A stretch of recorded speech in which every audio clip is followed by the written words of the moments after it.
We're at the National Hardware Show checking out some of the cool new things, and that brought me to the Inventors Room, and we are now at the Hinge Stand booth. I was looking at this a little earlier, and this is probably one of the coolest ideas that I've seen so far at the show. This is something, for those of us who like to refinish doors, is something you got to check out. I've got Louise here. Louise, tell us a little bit about the Hinge Stand.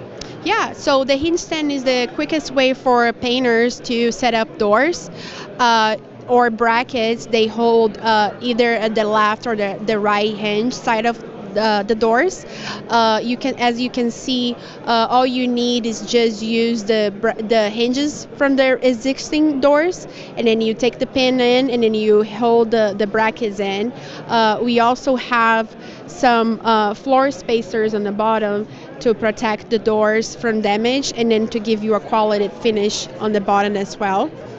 So that's our product. Now, where could a person, if they wanted to pick this up so they could go and redo some doors in their house, where could they go to get this? Yeah, so they can either go to our website, hingestand.com, or they can go to Amazon right now, and pretty soon be hitting the stores as well. That sounds great. We'll put those links in the description below so you guys can check this out. But if you are going to be working with a couple of doors, check that out. You can paint everywhere, and it's not touching the wood. You can have full access. Oh, just what a great idea. Hinge Stand here from the National Hardware Show. For more tips and how-to videos, go to weekendhandyman.com.